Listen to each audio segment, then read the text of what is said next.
श्री शिवाय नमस्तुभ्यम। ओम नमः शिवाय। जय श्री कृष्णा। राधे राधे। हर हर महादेव। दोस्तों आइए आज हम सब सुनते हैं श्रावण सोमवार के चौथे सोमवार की कथा।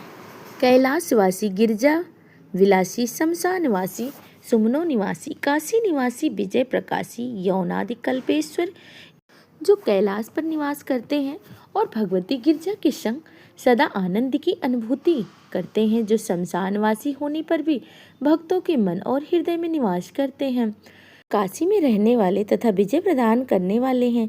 वे अन्य कोई नहीं अपितु भगवान श्री आदिनाथ कल्पेश्वर ही हैं। भगवान भोलेनाथ जी हैं। भगवान शिव की विधि पूर्वक पूजा आराधना करके मनोवांछित फल की प्राप्ति कर सकता है मनुष्य। सूत जी गोस्वामी सोमवार का महत्व बताते हुए कहते हैं, एक कथा सुनाते हैं। तो आइए चलिए सुनते हैं, हम भी उस कथा का श्रवण करते हैं। तो प्रेम से बोलिए, भगवान भोलेनाथ की जय हो, माता पार्वती की जय हो। प्राचीन समय में चित्रवर्मा नाम से एक महान राजा हुए। वे बहुत ही निष्ठावान, धर्मपरायण और शक्तिशाली राजा थे। वे अपने राज्य में कोई भी दुष्कर्म होने नहीं देते थे। अगर कोई ऐसा दुष्ट व्यक्ति होता था तो उनको अत्यंत कठोर दंड दिया करते थे, जिसे देखकर दूसरे भी दुष्कर्म करने से भयभीत हो जाते थे। इसीलिए उन्हें यमराज के समान माना जाता था। वे अपनी प्रजा की रक्षा करने में सक्षम थे। राजा चित्रवर्मा भगवान शिव और भगवान नारायण के भक्त थे। अपने जीवन में भी वे बड़े सुखी थे। उनके अत्यंत पराक्रमी और बलवान पुत्र थे। अंत में एक सुंदर सुशील कन्या भी थी, जिसका नाम सीमंती था। जब अब चित्रवर्मा की पुत्री बड़ी हो रही थी, एक दिन राजा ने ब्राह्मणों को बुलाकर उनकी जन्म कुंडली दिखाकर उनके भविष्य के बारे में तो पूछा। तो एक ने कहा कि महाराज, आपकी पुत्री तो बहुत भाग्यवान है। वह अपने जीवन को बहुत सुखमय रूप से पूर्ण करेगी, 10,000 वर्षों तक अपने स्वामी के साथ आनंद भोगेगी और 8 पुत्रों के जन्म देकर उत्तम सुख को भोगी भी करेगी। वहीं दूसरी ओर किसी और ब्राह्मण ने कहा कि महाराज, यह कन्या 14वें वर्ष में ही विधवा हो जाएगी। यह सुनकर राजा थोड़ी देर के लिए दुविधा में पड़ गए। अपनी पुत्री के लिए अत्यंत डूब गए चिंता में। और कुछ समय बाद जब सब कुछ भाग्य पर छोड़ दिया, ब्राह्मणों को विदा कर दिया और सीमंतनी धीरे धीरे अब बड़ी हो रही थी, समझदार हो रही थी। अब ब्राह्मण को कही हुई बातें चर्चा का रूप ले लिया। उसकी सखियां भी यह बात चर्चा करने लगी, वो अब छोटी उम्र में ही विधवा हो जाएगी। अब इस बात से परेशान सीमंती यज्ञ मुनि के पत्नी मैत्री के पास गई। मुनि पत्नी अत्यंत धार्मिक और भगवान शिव की भक्त थी। सीमंतनी इन्हीं के पास जाकर बड़े ही आदर के प्रणाम किया और कहा, हे माता, आपके चरणों में मैं आई हूँ। मुझे मार्ग दिखाइए, मुझे सौभाग्य प्रदान करने वाले सत्कर्म उपदेश दीजिए। इस तरह अपने शरण में आए हुए राजकन्या को पतिव्रता मैत्री ने कहा, हे पुत्री, तेरी सौभाग्य के सूरज का उदय करने के लिए शिवजी और माता पार्वती की आराधना तू पूर्ण रूप से और नियम पूर्वक से सोमवार का व्रत कर। इस दिन स्नान इत्यादि शुद्ध होकर शुद्ध वस्त्र धारण कर शिवजी और माता पार्वती की पूजा करके उपवास करके उनसे अपने सौभाग्य के लिए प्रार्थना का। ऐसा करने से तुम्हारे जीवन की सभी तकलीफें भी दूर हो जाएंगी, तुम्हारे जीवन में सौभाग्य का सूरज भी उदय होगा। और हाँ, एक बात का ध्यान जरूर रखना कि कितनी भी कठोर स्थिति उत्पन्न हो जाए, क्यों ना ही उत्पन्न हो जाए ऐसी कठोर स्थिति, फिर भी शिव जी की पूजा मत छोड़ना। इतना कहकर माता मैत्री अपने आश्रम में चली गई। सीमंतनी भी उनके कथन अनुसार शिव जी का पूजन करने लगी। उसने सोमवार व्रत करना आरंभ कर दिया। अब पुत्री बड़ी हो रही थी और विवाह योग्य भी होने लगी थी। इसीलिए चित्रवर्मा ने अपनी पुत्री के लिए योग्य वर की तलाश कर रहे थे। उस समय एक समृद्ध निषेध देश में जिसमें नल और दमयंती नाम के इंद्रसेन नामक का पुत्र था, और राजा इंद्रसेन ने पुत्र हुआ चंद्रग्ध वह विवाह के योग्य हो चुका था, जिसका प्रस्ताव चित्रवर्मा की पुत्री के लिए आया। तो उसने अपनी पुत्री की आज्ञा से अपनी पुत्री का विवाह चंद्रगत से सुमंगल रूप से करवा दिया। कुछ समय में चित्रवर्मा की पुत्री और दामाद उनके साथ ही रह रहे थे।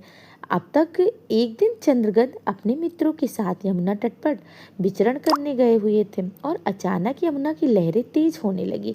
इस तूफानी लहरों में उनकी नाव डूबने लगी। नदी के दोनों तटों पर भारी हाहाकार मच गया। सभी ने उस नाव में बैठे राजकुमार कर उनके मित्रों को बचाने की बहुत कोशिश की, लेकिन जो भाग्य में लिखा है उसे कौन टाल सकता है। देखते ही देखते यमुना नदी के उछलते पानी में नाव बैठ गई। सभी लोग डूब गए। इस दुर्घटना को देखकर चारों ओर शोक का वातावरण फैल गया। उनके विलाप में आकाश मंडल गूंज उठा। यह समाचार सुनकर राजा चित्रवर्मा और उनकी पुत्री के सिर पर तो मानो आसमान ही टूट पड़ा। जैसे तैसे दौड़ते हुए चित्रवर्मा यमुना किनारे पहुंचे, मूर्छित होकर धरती पर गिर पड़े। राजकुमार के पिता की हालत भी कुछ ऐसी हो गई थी। दोनों परिवार पर दुखों का पहाड़ ही टूट पड़ा था। चारों ओर से सभी दुख के सागर में डूब गए थे, लेकिन भाग का लेखा कौन मिटा सकता है। समझते हुए नगर के बड़े बूढ़े ने चित्तवर्मा को नगर में वापस लेकर आ गए। चित्तवर्मा ने अपनी पुत्री को भी धीरज बंधाई और यही शिक्षा दी कि उसके भाग में जो लिखा था उसे कोई नहीं मिटा सकता। चित्तवर्मा ने भी अपने परिवार के सदस्य और बंधुओं के साथ अपने दामाद की अंतिम क्रिया पूरी की। पतिव्रता सीमंतनी ने अपने पति के पीछे सती होने का भी विचार किया, लेकिन उसके पिता ने स्नेहवश उसे रोक लिया। अब सीमंतनी एक विधवा का जीवन व्यतीत करने लगी। अपने पति के मरने के बाद मुनि पत्नी मैत्री ने कहा था कि वैसे ही शुभ सोमवार का व्रत उसने चालू रखा। इसी प्रकार 14वें वर्ष की आयु में ही यह विधवा का जीवन बिताने लगी। इतना दुख होने पर भी उसने शिवजी की आराधना नहीं छोड़ी और ऐसे ही शिवजी की आराधना करते करते 3 वर्ष बीत गए और पुत्र के शोक में डूबे हुए राजा इंद्रसेन को अपने भाइयों ने भी धोखा दे दिया और बलपूर्वक उनका राज्य भी छीन लिया। उन्हें पत्नी सहित पकड़कर कारागार में डाल दिया। सभी के मन में यही था कि इंद्रसेन का पुत्र इंद्रगद अब यमुना में डूब गया है, लेकिन वह जल में डूबने पर भी नीचे और गहराई में उतरने लगा था और ऐसे ही वह पाताल में पहुंच गया, जहां राजकुमार ने नाग वधुओं को जलकीड़ा करते हुए देखा। जब नाग कन्याएं भी राजकुमार को देखकर आश्चर्यचकित हो गए। उसे उठाकर पाताल लोक में तक्षक नाग के नगर ले आई। चंद्रगद इस अद्भुत सौम्य मनोहर नगर को देखकर मंत्रमुग्ध हो गया और इंद्र भवन के समान सुंदर मनोहर मनमोहक था। उसने सुंदर महल को भी देखा, जो बड़े बड़े रत्न आभूषणों से सुशोभित थे। रत्न के प्रकाश की किरणों से प्रकाशित हो रहा था। भगवान सूर्य के समान तेजस्वी नागराज तक्षक नाग को सभा भवन में विराजमान देखकर परम बुद्धिमान राजकुमार ने विनम्रता पूर्वक उन्हें प्रणाम अर्पित किए और हाथ जोड़कर खड़े रह गए। तक्षक नाग के तेज से उनकी आंखें भी नहीं खुल रही थी। नागराज ने बड़े ही प्रेम पूर्वक नाग कन्याओं से पूछा कि यह कौन है और कहाँ से आया है। तो उस नाग कन्याओं ने कहा कि हमने इसे यमुना जल में देखा। इसके कुल का तथा नाम का परिचय न होने के कारण इसे आपके पास लेकर आए हैं। तब तक्षक ने राजकुमार से पूछा तो उसने बताया कि यह भूमंडल के प्रसिद्ध निषाद देश के राजा नल और दमयंती का पौत्र है। मेरे पिता का नाम इंद्रसेन और मेरा नाम चंद्रगद है। इतना कहकर उसने अपने साथ हुई घटना का विस्तार पूर्वक वर्णन कर सुनाया कि किस प्रकार वह यमुना नदी में डूब गया। उसने यह भी कहा कि उसका विवाह थोड़े समय पहले ही हुआ था और विवाह के बाद थोड़े समय के लिए वह अपने ससुराल में रह रहा था और अचानक यह घटना हो गई। यह नाग पत्नियों ने उसे अपने पास लेकर आई हैं। किसी जन्म के पुण्य के प्रभाव से यहाँ मैं आपके दर्शन कर रहा हूँ। मैं धन्य हो गया हूँ। मेरे माता पिता कृतार्थ हो गए, क्योंकि आपकी दया करके आपने मेरी तरफ देखा है। राजकुमार की ऐसी मनमोहक बातें सुनकर तक्षक ने कहा, हे राजकुमार, तुम भयभीत ना हो, धैर्य रखो। बताओ, तुम समझ देवताओं में से किसकी पूजा करते हो। तब राजकुमार ने कहा, जो देवों के देव हैं, जो महादेव हैं, वही उमापति भगवान शिव की मैं पूजा करता हूँ, जो समस्त जगत में सर्वश्रेष्ठ है, जो कारणों के भी कारण है, जिन्होंने गंगा को अपने सिर पर धारण कर रखा है, जिनके सर पर तेज चंद्रमा मुकुट है, जिनके तेज से कोई सीमा नहीं है। समस्त सृष्टि के कल्याण हेतु समुद्र मंथन से निकलते हुए विष को भी जिन्होंने पी लिया है, जो पंचमहाभूतों में उपस्थित हैं, वो विश्वात्मा भगवान सदाशिव की मैं पूजा करता हूँ।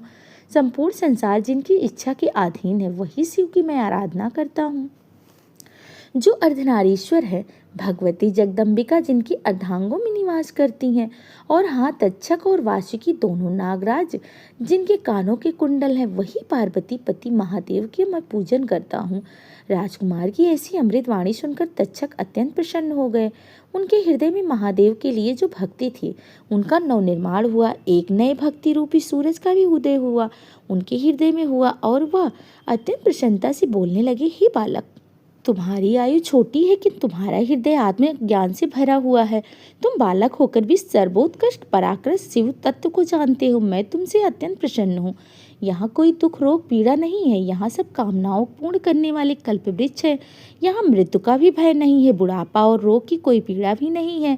तो तुम अपनी इच्छा अनुसार इस रत्न लोक में जहाँ चाहो वहाँ विचरण कर सकते हो और यथा योग सुख भोगों का उपभोग भी कर सकते हो। नागराज का यह प्रस्ताव सुनने के बाद भी राजकुमार ने बड़ी ही विनम्रता पूर्वक समझदारी पूर्वक कहा, ही नागराज, मैंने उचित समय में विवाह कर लिया था। मेरी पत्नी उत्तम व्रत का पालन कर शिव जी की पूजा आराधना करती है और मेरे माता पिता का मैं इकलौता संतान हूँ।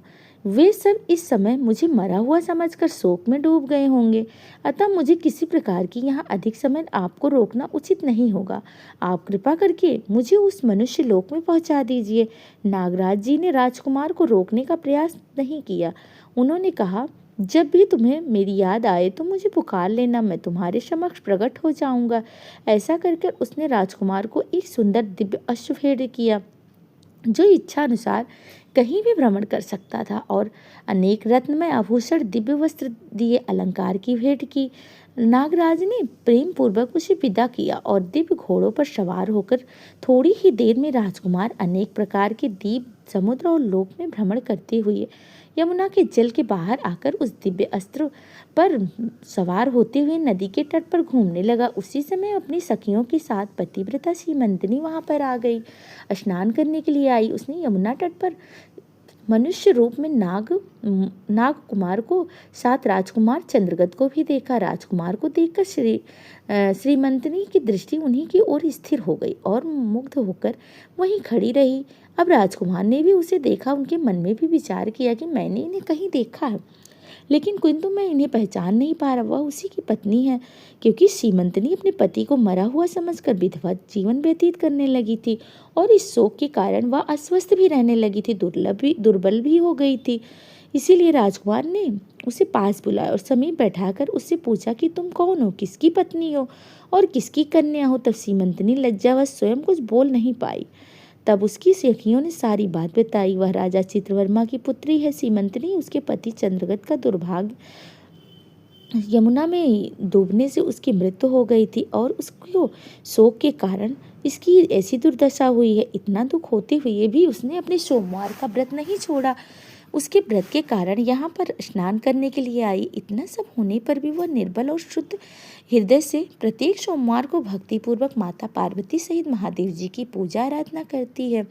और इतना ही नहीं, उसके ससुराल में भी महाराज और उसकी पत्नी को उनके ही भाइयों ने कारावास में डाल दिया। यह सब कुछ सुनकर राजकुमार भी व्याकुल हो गया। अपनी पत्नी और माता पिता की दुर्दशा सुनकर विचलित होने लगा। अब सीमंतनी राजकुमार को उनके हाव भाव, अंग चिन्ह, स्वर आदि लक्षणों से पहचान लिया, किंतु उसे लगा कि यह भ्रम है। मेरे पति तो यमुना में डूबकर मर चुके हैं। तो अपना भ्रम दूर करने के लिए उसने राजकुमार को पूछा कि आप कौन हैं? आप मुझे स्वजन की भांति लगते हैं। इतना कहकर राजकुमारी की आंखों में आंसुओं धारा बहने लगी। वह फूट फूट कर रोने लगी और मूर्छित होकर पृथ्वी पर ही गिर पड़ी। अपनी पत्नी को शोक में डूबे हुए देखकर राजकुमार भी शोक में व्याकुल हो गए। थोड़ी देर चुपचाप बैठा रहा और अपनी पत्नी को निहारते रहा। थोड़ी देर बाद राजकुमारी को भी होश आया और मन ही मन सोचने लगी कि आखिर यह कैसे हो सकता। अवश्य ही यही मेरे पति हैं, क्योंकि मेरा हृदय प्रेम के अधीर हो रहा है, इन्हीं में अनुरक्त हो रहा है। परंतु क्या मुझे अभागिन को मेरे पति वापस मिल सकते हैं? यह भ्रम तो नहीं है? या फिर उस मुनि मैत्री ने मुझे जो कुछ कहा था कि कोई भी परिस्थिति हो, सोमवार के व्रत का पालन करते रहना, उसका तो फल नहीं है? एक श्रेष्ठ ब्राह्मण ने मेरा 10,000 वर्षों तक सौभाग्य भी बताया है। उनका वचन अवश्य ही सत्य होगा, यह तो ईश्वर ही जाने। और वैसे भी माता पार्वती के पति भोलेनाथ अगर प्रसन्न हो जाए तो देहधारियों के लिए कौन सी वस्तु दुर्लभ है। इस प्रकार अनेक विचार करते हुए सीमंतनी अपने पति को पहचान लिया। अब राजकुमार ने अपनी पत्नी सीमंतनी को आश्वासन देते हुए कहा, हे भद्रे, मैं सभी को यह समाचार बताने जा रहा हूँ और मेरे माता पिता का राज्य भी वापस लेकर मैं शीघ्र ही लौट आऊंगा। इतना कहकर राजकुमार घोड़े पर सवार होकर नाग कुमारों के साथ अपने नगर की ओर चल दिया। वहां जाकर नाग कुमारों की सहायता से राजकुमार ने अपना राज्य वापस कर लिया। अपने माता के पिता को भी कारावास से मुक्त भी करवा लिया। अपने पुत्र को जीवित देखकर राजा इंद्रसेन आनंद में डूब गए, राजकुमार को हृदय से लगा लिया। अश्रु वर्षा करते हुए चंद्रगत ने भी माता पिता के चरणों में प्रणाम किया। राजकुमार को जीवित देखकर सभी अत्यंत प्रसन्न हो गए। राजकुमार ने भी अपना सारा वृतांत पिता को सुनाया और नागराज तक्षक से मित्रता होने की बात भी बताई। यह सब सुनकर इंद्रसेन हर्ष से हो गए। मन ही मन सोचने लगी कि मेरी पुत्र वधु ने भगवान शिव जी की आराधना करके इस अनुपम सौभाग्य का उदय किया है। यह सब समाचार महाराज चित्रवर्मा को देने के लिए राजा इंद्रसेन ने दूतों को भेजा। यह समाचार सुनकर चित्रवर्मा आनंद से भाव विभोर हो गए और अनेक भेंट संदेहवाहकों को उपहार में दी। अपनी पुत्री को बुलाकर उनके वैधवापन को चिन्हों को परित्याग करवाया और उसे अनेक आभूषणों से सुसज्जित करवाया। राजा चित्रवर्मा ने नगर उत्सव का भी आयोजन किया। सभी की उपस्थिति में राजकुमारी सीमंतनी के साथ सदाचार की प्रशंसा की और राजकुमार चंद्रगत के साथ अपनी पुत्री को खुशी खुशी विदा कर दिया। चंद्रगत भी नागराज तक्षक से मिले हुए रत्न आभूषणों को अपनी पत्नी को अलंकृत किया। तो इस प्रकार सीमंतनी ने सोमवार के व्रत और भगवान शिव की श्रद्धापूर्वक आराधना करने से उसके पति वापस मिल गए। राजकुमार भी अपनी पत्नी के लेकर अपने राज्य वापस आ गए और राजा इंद्रसेन ने उसे राजगद्दी सौंप दी। भगवान शिव की आराधना करने के लिए योगी पुरुषों को उपलब्ध होने वाले उत्तम गति को प्राप्त हुए। राजा चंद्रगत ने भी अपनी धर्मपत्नी सीमंतनी के साथ 10,000 वर्षों तक सुखमय जीवन व्यतीत किया और 8 पुत्रों तथा 1 कन्या को जन्म दिया। सीमंतनी भी प्रतिदिन भगवान महेश्वर की पूजा करती हुई अपने स्वामी के साथ सुखपूर्वक रहने लगी और अपने सोमवार व्रत के प्रभाव से अपना खोया हुआ सौभाग्य पुनः प्राप्त कर लिया। तो यह थी स्कंद पुराण से ली गई सोमवार व्रत की कथा। तो प्रेम से बोलिए भगवान भोलेनाथ की जय हो। श्री शिवाय नमस्तुभ्यम। ओम नमः शिवाय।